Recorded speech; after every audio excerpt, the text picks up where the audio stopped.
Well, here we are. This is Dr. Shashi Tharoor, author of 16 books. 17th now. 17th, okay.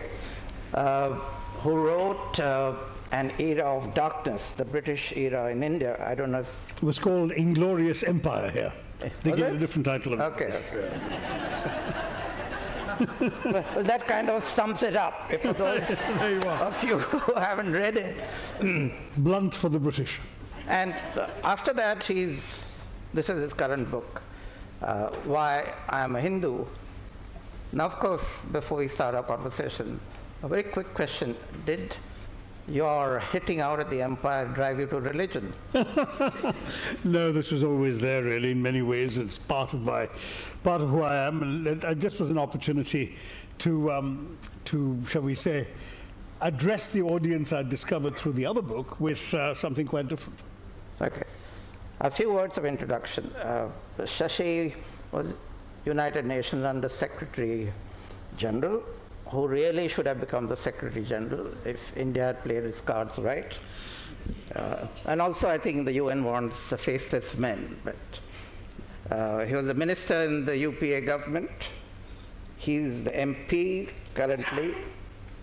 And I want you to hear this and try and pronounce it after me. Thiruvananthapuram. Well done. Yeah, right. Also known as Trivandrum. So, before we start, I think maybe you could read a few pages. That's right. I thought it might be of interest to all of you if I just help set the tone for what the book's all about. Shashi, I have to, since no one's introduced me, I'm Anil Dharkar, editor, columnist, poet, and cultural impresario who runs the Tata Literature Live Festival in Bombay, so somebody who curates good writing. Yeah. Therefore, great pleasure to be in conversation.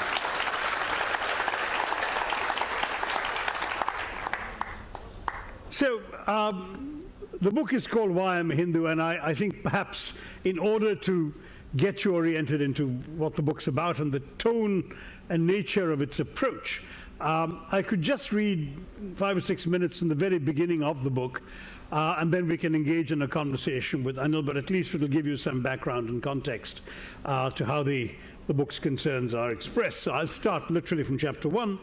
Why am I a Hindu? The obvious answer to this question is, of course, that it's because I was born one. Most people have little choice about the faith they grew up with. It was selected for them at birth by the accident of geography and their parents' cultural moorings. The overwhelming majority of Hindus in the world were born Hindu. A small handful, inspired by marriage, migration, or philosophical conviction, have adopted the faith, usually by a process of conversion unknown to most Hindus. Unlike that small minority, I was never anything else. I was born a Hindu, grew up as one, and have considered myself one all my life. But what does being a Hindu mean? Many of us began having to interrogate ourselves in the late 1980s, when the world media first began to speak and write of Hindu fundamentalism. This was odd because we knew of Hinduism as a religion without fundamentals. No founder or prophet, no organized church, no compulsory beliefs or rites of worship, no uniform conception of the good life, no single sacred book. My Hinduism was a lived faith.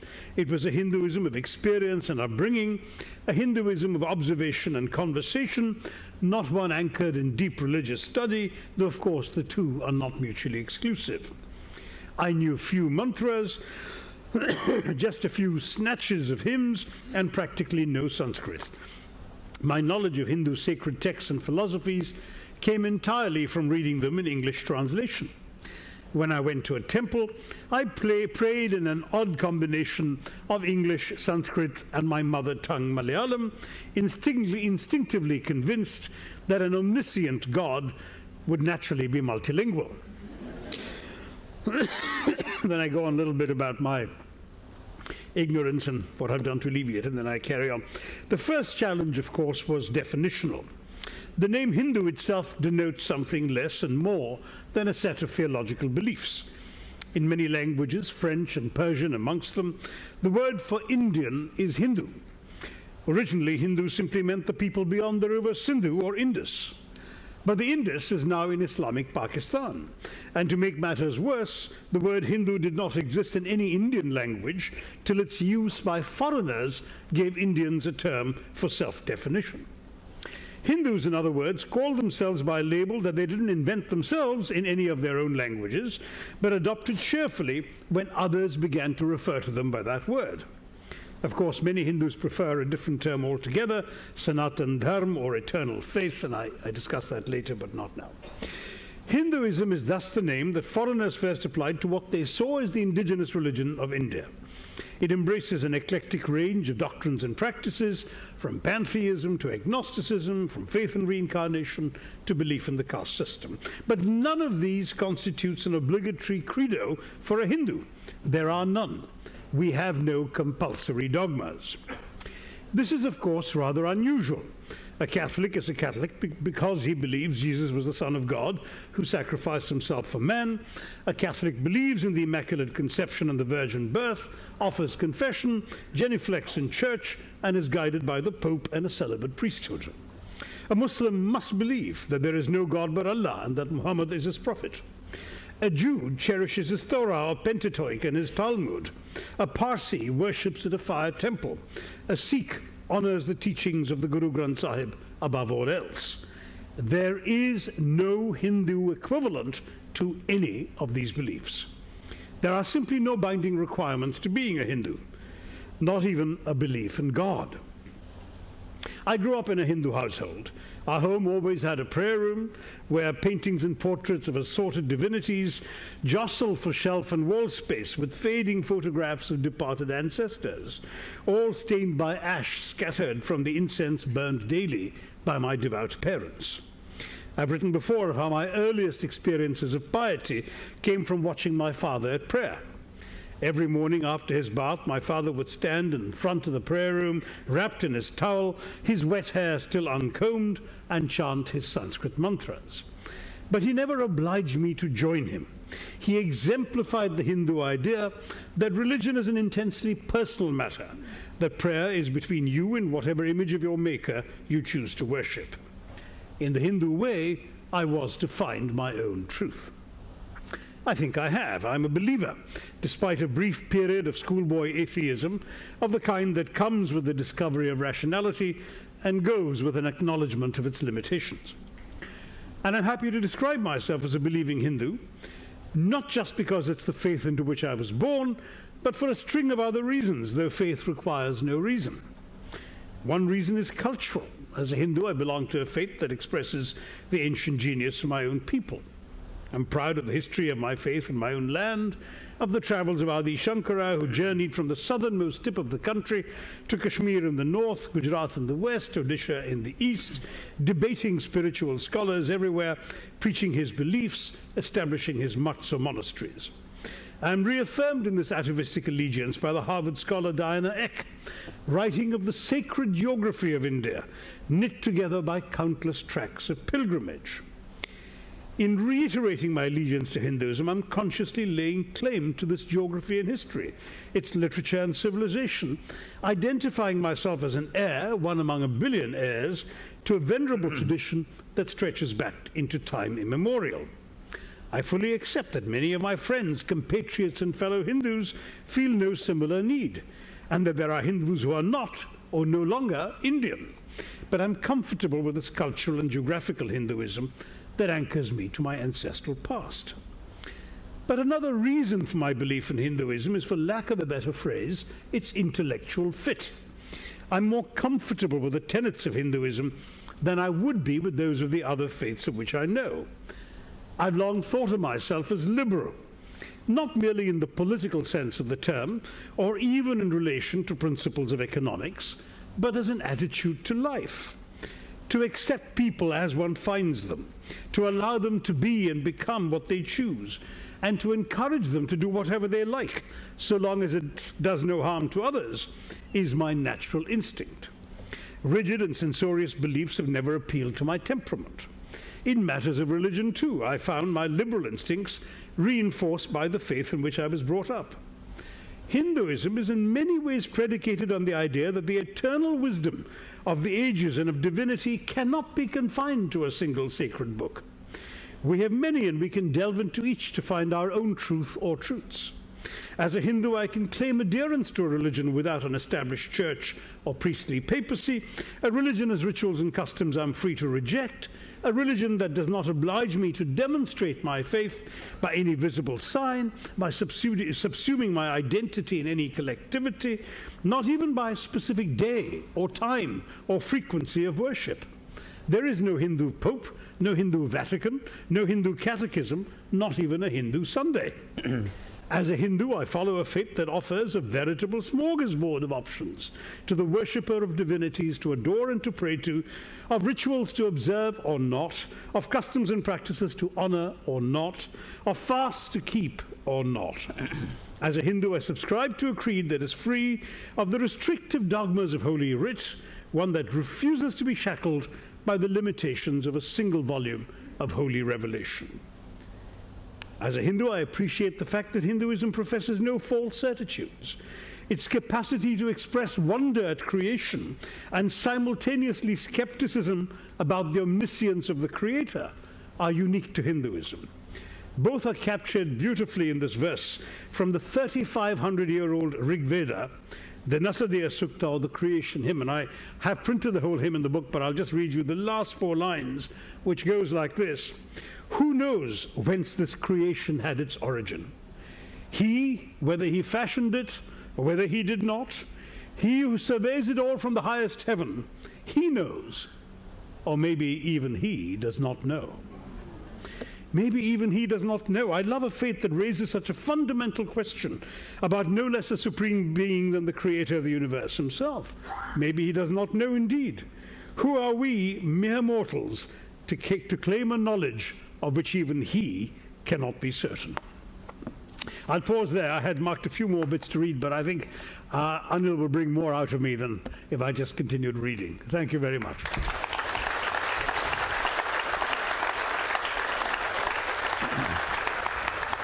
Thank you. The first and obvious question is, why do you write this particular book? And I'll amplify on that. Because I think with modernity, a modern person like you, who's a writer, who's immersed in culture and politics, with a very modern outlook, you don't suspect them to have religion at all. And one certainly didn't expect you to be religious at all. So this was kind of sprung on us, this book. I expected you to write The Empire, the book about the British, but not this. Well, let me say, first of all, that shows that people don't read me as diligently as I would like, because much of the concerns of this book are prefigured in some of my earlier books. For example, The Great Indian Novel, which I think is the first book that brought me to Hay back in 1989, had this huge concern about Dharma, the role of the codes by which we must live. Well, in my novel Riot, I talk about the onset of Hindu-Muslim violence with the rise of Hindu chauvinism. In my book India from Midnight to the Millennium, now 20 years ago, in 1997, I actually talk a little bit about my personal faith and convictions and my upbringing as a Hindu. So in many ways, there are sort of clues, as it were, to these concerns scattered through the last 3 decades of my writing. But with this book, I was responding to a sense of moral urgency, because people like me who never felt it necessary to advertise our faith, and your question confirms that I haven't. Right. People like me who instinctively liberal and at the same time took for granted our own Hinduism, were getting more and more appalled by the hijacking of Hinduism by the chauvinist, intolerant, bigoted brigade who now have come to power in our country and who have unleashed forces in the name of Hinduism that we Hindus don't recognize as Hindu. And so the need to actually lay out what my faith was all about, to challenge the distortion of the faith that's manifest in their depictions of it, and then to make a plea for taking Hinduism back, as it were, for the liberal, inclusive faith, that most of us, I believe, practice. Yeah. That is what lies behind this book. So that's why this book now.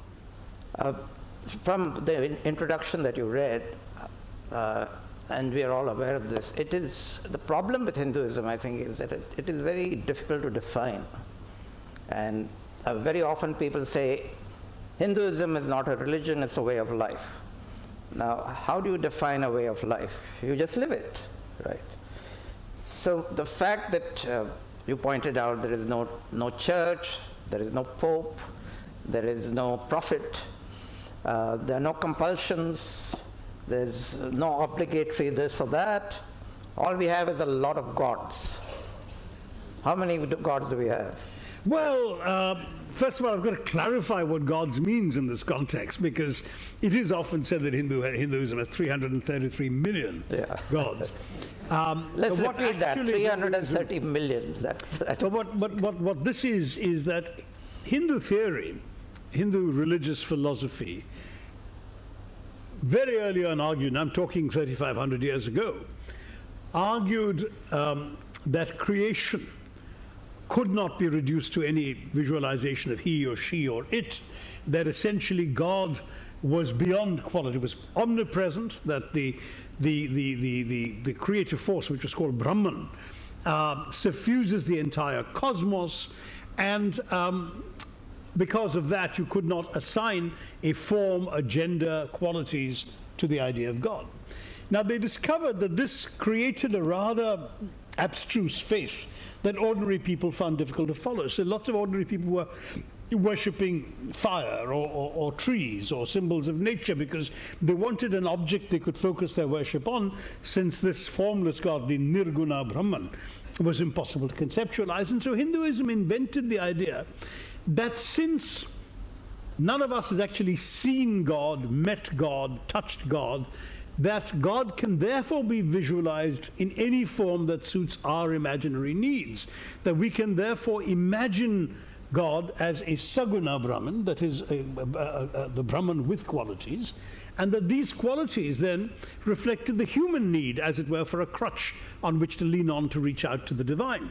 So we created these multiple gods or manifestations of God corresponding to the human need, both to be able to imagine God and to seek certain qualities in the God we wanted to worship.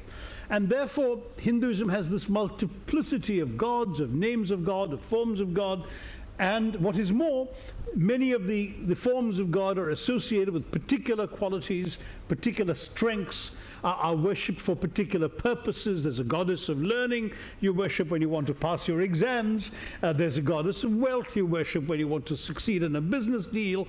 There's a god you worship when you want to have obstacles removed in your path, and so on, all of which are merely multiple forms of that which is formless. These are ways of attaining that which cannot be attained. And so the good thing about this is it means that from the point of view of Hinduism, nothing was beyond the pale. You want to imagine God as a pot-bellied man with an elephant head, Ganesh, you may do so. You want to imagine God as an 8-armed woman riding a tiger, Durga, you're fine to do so. And by the same logic, if you wish to imagine God as a bleeding man on a cross, that's fine too. Because essentially all of these ways are equal. In fact, Swami Vivekananda, the great Hindu preacher who did a lot to put Hinduism into global consciousness in the late 19th century, said that just as various rivers and different courses flow down to the same sea, so also various ways of worshipping God all end up with the same divine. So it doesn't matter which way you choose, which I think is the great strength of Hinduism. It means that I am never obliged. In fact, one of the passages I didn't read, it sort of complements the answer to the question. As a Hindu, I belong to the only major religion in the world that does not claim to be the only true religion. I find it immensely congenial to be able to face my fellow human beings of other faiths without being burdened by the conviction that I am embarked upon a true path that they have somehow missed. This dogma lies at the core of the Semitic faiths, Christianity, Islam, and Judaism. The Bible contains the words, I am the way, the truth, and the life. No man cometh unto the Father but by me. John 14:6. There is no God but Allah, and Muhammad is his prophet, declares the Quran, denying unbelievers all possibility of redemption, let alone of salvation or paradise. whereas Hinduism asserts that all ways of belief are equally valid, and Hindus readily venerate the saints and the sacred objects of other faiths. I'm proud that I can honor the sanctity of other faiths without feeling that I'm betraying my own. So that's the rather long answer to Anil's question. Well, I think that also leads us to this observation that what Hinduism does is it's kind of all-embracing. Yep. And therefore, even the breakaway movements which we've had, like Buddhism, for example, Buddha is now regarded as a reincarnation, a Hindu reincarnation.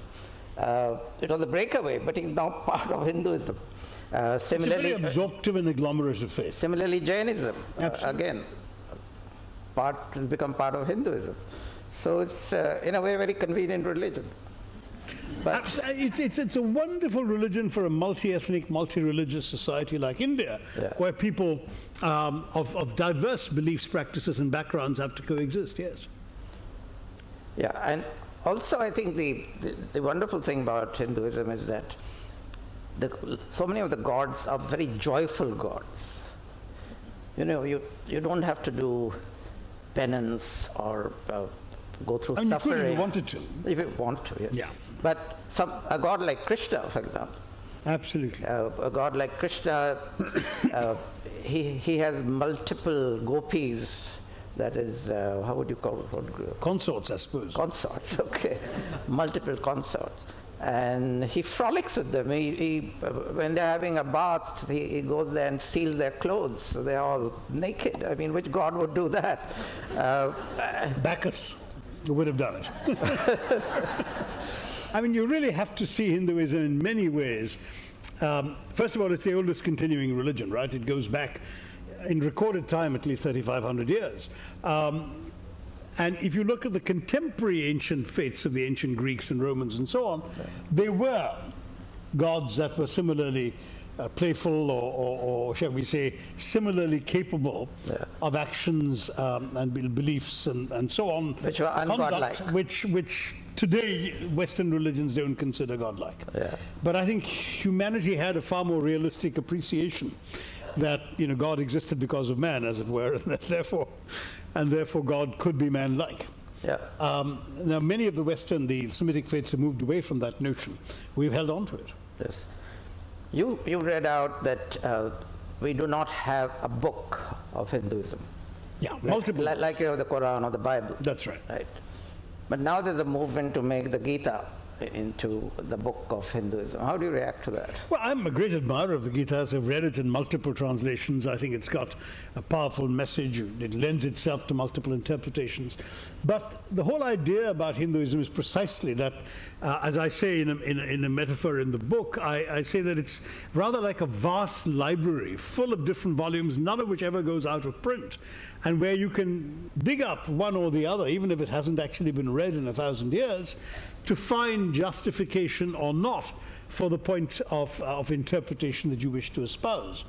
This makes Hinduism in some ways a frustratingly amorphous faith for some people to grasp. Yes. But in another way, the good thing about it is that it gives you all this choice, and you can fashion your version of Hinduism in a sort of very modern way. It's rather like, being able to go on the internet, if you like, and just follow the sites you wish to follow.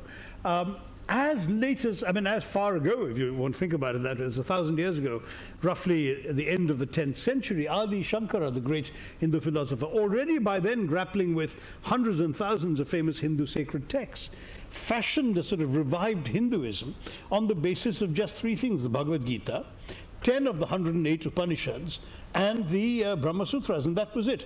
And he not the Vedas? No. So he left out the Vedas altogether in his fashioning of the essence of Hindu philosophy. So one of the strengths of Hinduism has been precisely that it lends itself to this sort of thing. I'm a big fan of Swami Vivekananda, not least because he did much of his Hindu preaching in English, so that it wasn't, I'm not subject to the criticism that I was reading a bad translation. Here I'm actually dealing with the original, as it were. And Swami Vivekananda is somebody who based himself very much on Adi Shankara's interpretation of Hinduism. So to say that you can take this vast literature and reduce it to any one book it's fine if one individual wishes to do that, or one school of thought wishes to do that. It is not, however, the only possible way of looking at the faith. Yeah, but aren't there dangers in that? Because in two ways. One is, first of all, I should be mentally and spiritually equipped to deal with this huge choice, right? Someone like you can. A lot of people can't. That's one. Secondly, in allowing me to reinterpret religion in my own light, I could take it in a very dangerous direction. Yes, you see, the second point I'll come to separately, but on the first point, let me stress that the great teachers of Hinduism have always recognized that not everybody is capable of the same forms of worship. We all have an innate yearning to stretch our hands out to the divine, but all the teachers don't suggest there's only one way of doing it. So there are broadly four ways of practicing Hinduism. One is indeed what's called Jnana Yoga, the philosophical searching, the reading of texts and understanding of their ideas and so on. The second is Bhakti Yoga, which is just worship. And most ordinary people practice their faith or faiths, and certainly many Hindus do, by just going to temples and praying to their idealized gods. In Hinduism, you have the idea of the Ishtadevta. Worship of what? Which god? So worship of whichever god you... So some will go and worship the goddess regularly, some will go and worship Hanuman, who gives strength, or Ganesha, who removes obstacles, or Balaji, who confers wealth and blessings, or whatever. And some may actually worship all of them on different occasions for different purposes. And all that is fine, but to reduce Hinduism only to a blind act of worship and obeisance would not please the philosophers, but would be, from their point of view, a valid, if somewhat less satisfactory way of reaching out to God. Then there's what's called Karma Yoga, which is the worship through service. The Westerners have the idea of the missionary cause. Karma Yoga basically says, by doing, you fulfill your dharma. You do that, you live by that code that obliges you to serve your fellow human beings, and that is a way of worshipping God. And many of these sannyasis, the monks who wander through the country in their ochre robes, often with nothing but a begging bowl and a pitcher for water, eating on what people are willing to give them, and they don't eat if they're not fed, and they meditate and they preach and they teach and so on. That's supposed to be a form of service as well. There's someone like Swami Vivekananda stressed that it was not enough to just teach them metaphysics. One must actually give people practical knowledge, and he urged a lot of the religious teachers to go out and teach useful things like science and mathematics as well. And then finally you've got Raja Yoga, which is more the application of the mind, meditation, inward reflection. Because ultimately one of the curious things about Hinduism is, whereas in most faiths you look for God in the heavens, in Hinduism you look for God within yourself. And so the search for the divine is very much an interior search in Hinduism. That's a challenge. It is. And it's a greater challenge for some than for others. Right. In a sense, would you not agree that Hinduism stands for tolerance? Right? And it has. Yes, I mean, I should stress that even tolerance may not be enough of the word. I mean, I loved a sentence of Swami Vivekananda, who spoke in the World Parliament of Religions in Chicago in 1893, and said, I'm proud to speak here about a faith which has taught the world not just tolerance, but acceptance. And I read that sentence as a teenager, and it stayed with me ever since, because I found it a profoundly important idea in coming to understand my own faith. See, tolerance, we're all brought up to believe tolerance is a virtue. Our childhood history books are littered with glowing references to tolerant kings and tolerant regimes and systems. But when you really think about it, tolerance is at bottom rather patronizing. Because what is tolerance? Tolerance says, I have the truth, you are in error, but I will magnanimously indulge you in your right to be wrong. Whereas acceptance is quite different. Acceptance says, I believe I have the truth. You believe you have the truth. I will respect your truth. Please respect my truth. And that is fundamental to Hinduism. It does not challenge the veracity, the authority, the legitimacy of any other truth that others may profess. But it expects that they too will not challenge the truth that I seek and that I practice. to my mind, that's an extremely very superb way of actually organizing a multi-religious society. Yeah. All of you get along and nobody feels obliged to whack anybody else on the head over their beliefs. In Hindu thought, every soul has a body. So basically, the soul is what is permanent. It occupies a body for a particular duration. And when it has served, that body has served the purpose that the soul was seeking from it, the soul discards the body and moves on to another soul. Moves on to another body. That's reincarnation. Until eventually it attains moksha or salvation and merges into the Brahman, merges into the ultimate consciousness. Now, as I said, I was a bit critical of reincarnation theory because it seemed to me to be too convenient a justification for social inequalities and social oppression. But the more I read about Hinduism, the more I realized that the theorists who came up with this idea were actually only concerned with the concept of the soul and not with the social circumstances of the body the soul happened to occupy. So socially it was possible for me to reject the notion that people had to be content with their lot because, it wasn't their fault and it wasn't anybody else's fault either. And I could intellectually argue that indeed there are things you can and should do to change your fate on this planet, while at the same time appreciating the conceptual notion that the permanence of the soul is the sustaining thought. Because, for example, that idea is far more easy to reconcile. The Hindu idea of God and of the divine is far more easy to reconcile with what we see around us in the world than the ideas in other faiths of really a beneficent, omniscient, all-knowing, kind-hearted God who seems to nonetheless allow suffering on this earth. Because the failure, it seems to me, of that kind-hearted God to cure suffering throws up real questions about the kind-heartedness of that beneficent God. Whereas in Hinduism, God is present everywhere. God is present in your suffering and in your pain, and God is present in your happiness and your success. That omnipresence of God is what explains the fact that you are never really without God, even in your worst moments, and that therefore you don't have to point fingers of blame, as the theory would have it. You would have to live with the notion that the divine incorporates negatives as well as positives. The idea of hellfire and eternal damnation really doesn't exist in Hinduism, because ultimately the idea of hell implies there is a place where God is not. Yeah. And that's not possible, because God is everywhere or God would not be God.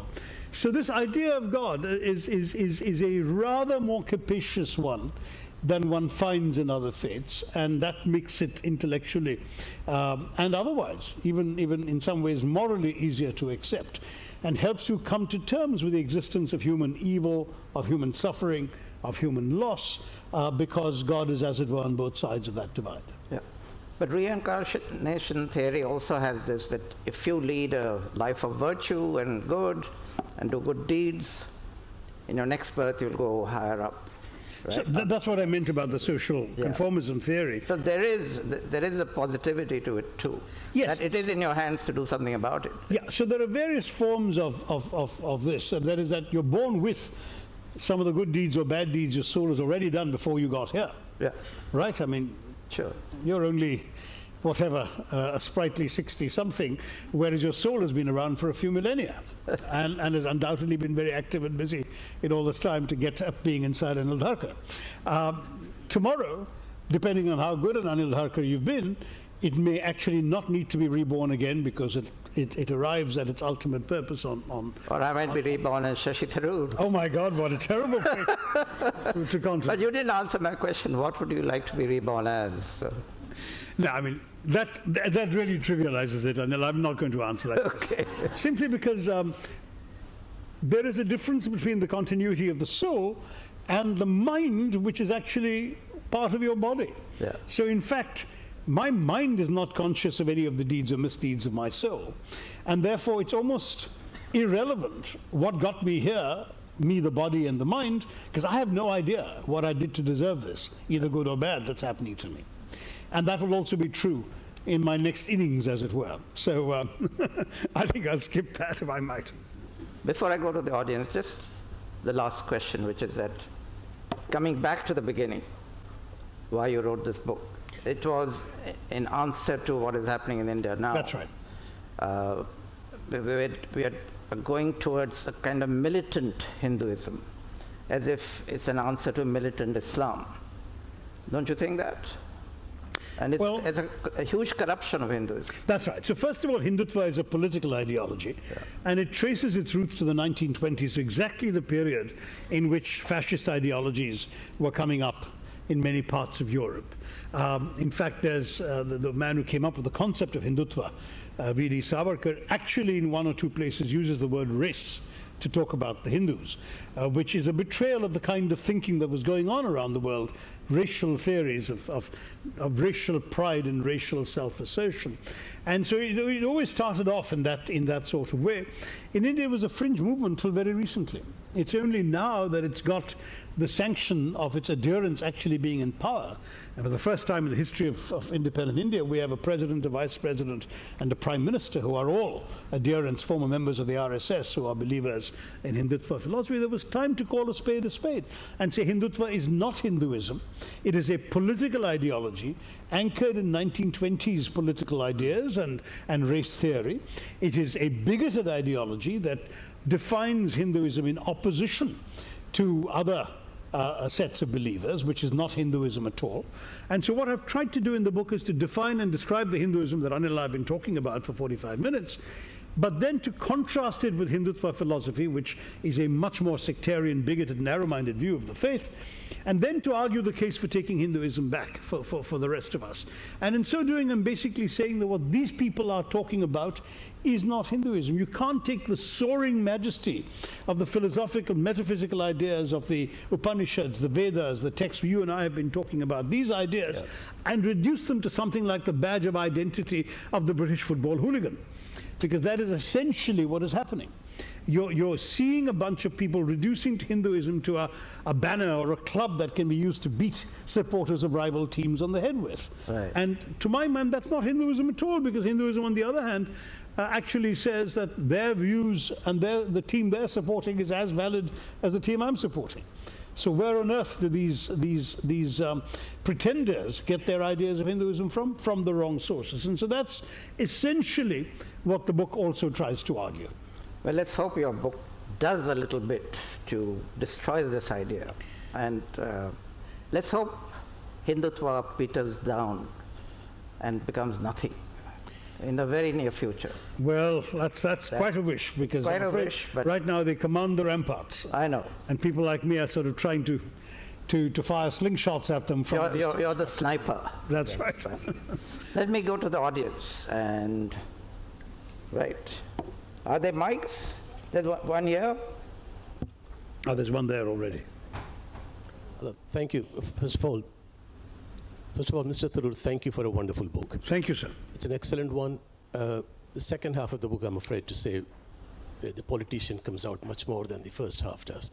I'm sorry, the second half was? Where the politician in you comes out much more. Yes, because the politics sort of drove that part of the Yes. book, yeah. But my question to you is, do you think the politicization of the Hindu religion started with Gandhi, when he talked about Ram Raj in every speech that he gave? All his meetings started with the Ram Dhun. Then he talked about the Gita as the most fundamental book of Hinduism, as Anil ji just said. So didn't they start there? It's obviously become more violent now, but the world is a lot more violent now. And Gandhi's was covered by his halo. Everything he did was covered by a big halo of the Mahatma. So I think it started over there.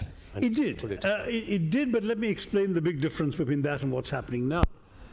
Gandhi, of course, was the first of India's nationalist leaders to take politics, the politics of the drawing room, as it were, into the streets by appealing to the masses in an idiom that most uneducated, unlettered Indians could understand and grasp. And therefore, he used imagery, metaphors, and language that ordinary people could easily understand. So to that degree, yes, he did speak about Ram Raja, the idealized kingdom of Lord Ram. He did begin with prayers and bhajans, but he was always careful to incorporate the ideas and prayers and hymns of other faiths in his allusions and his message. So his favorite hymn, for example, was Raghupati Raghava Raja Ram, Ishwara Allah Tero Naam. That is, Ishwar, the Hindu or Sanskrit or Hindi word for God, and Allah, the Arabic word for God, are both your name, goes the hymn. And so this idea of an inclusive Hinduism was explicitly propagated in order not to threaten any other community. I've quoted him in the book as saying somewhat notoriously, when asked about his faith, and he said, I'm Hindu, Mohammedan, Christian, Jewish, Parsi, etc. And Muhammad Ali Jinnah, the Muslim League leader, tartly retorted, only a Hindu could say that. But in a sense, that was the point, that for Gandhi there was no difference between these various religions and ways of worship. And so his Hinduism was an all-encompassing, inclusive Hinduism. That is not the Hinduism that sought to be perpetuated, to be promoted and promoted aggressively today by those in power. So I wouldn't lay the entire sin at Gandhi's feet. Yeah. Firstly, I'd like to say... Can you stand up? Yeah, sure. Firstly, I'd like to say thank you, Shashi, for your annual visit and for educating and inspiring me again. My question relates to religion and society and politics. And in the UK, since 1930, attendance at church has fallen from 30% to about 5% today. And it's forecast to fall by another 20% by 2025. And with that, we seem to have lost, simultaneously, a loss of a centrist, societal, tolerant, and collaborative form of politics, and a move to the populist right and the socialist left, which is creating a divide in our society that we don't seem to be able to fix. Does this have parallel, and I think that's happening in America, and does this have parallels with what you're talking about with the situation with Hinduism in India? It's a very, very interesting question, because in fact I think it's a much more Western phenomenon than many in the West realize.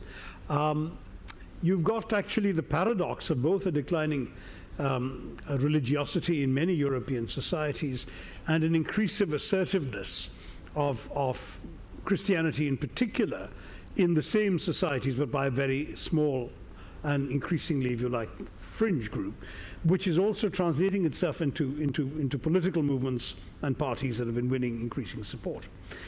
In India, however, there's never been a marked decline in visits to temples, mosques and churches. If anything, they've all been growing. I'm told that the fastest recorded growth in Christianity today is in India. That is, the highest rate of growth of conversions to Catholicism and to various evangelical forms of Christianity is faster and higher in India than anywhere, including Latin America.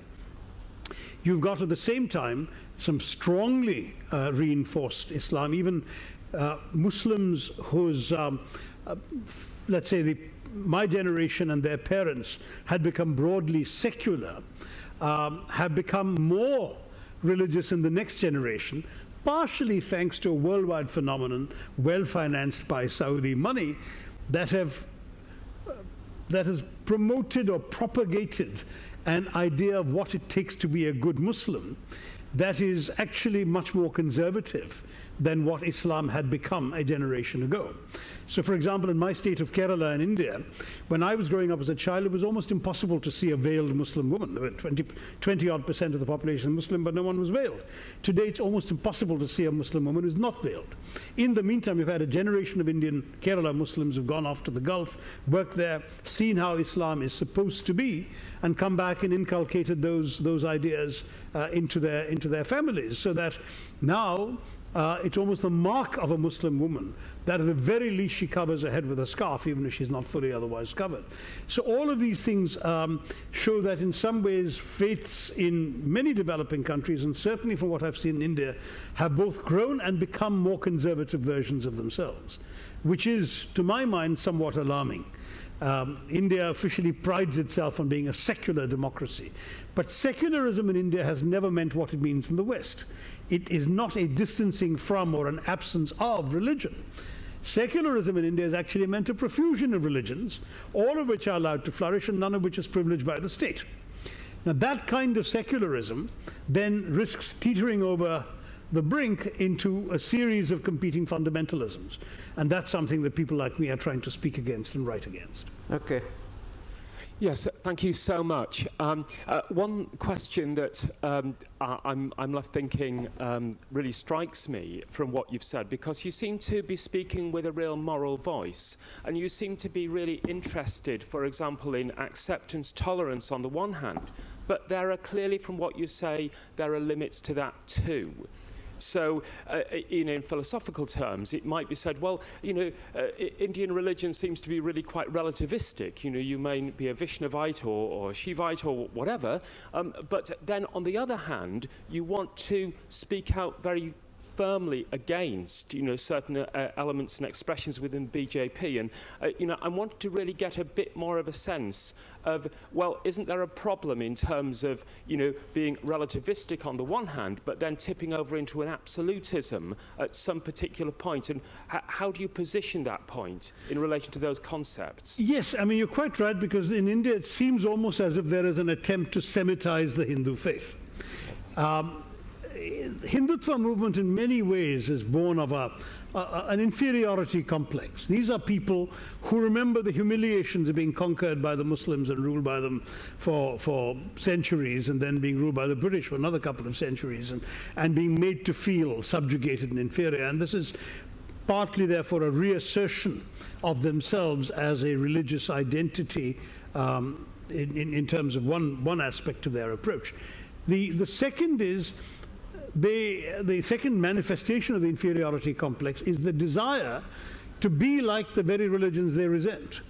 And so they envy the fact that, for example, the Semitic faiths have communal worship, which is not a feature of Hinduism is an intensely personal faith. You go and pray by yourself. You can pray at home. You don't have to go to the temple on a Sunday morning at a particular hour and hear a common sermon.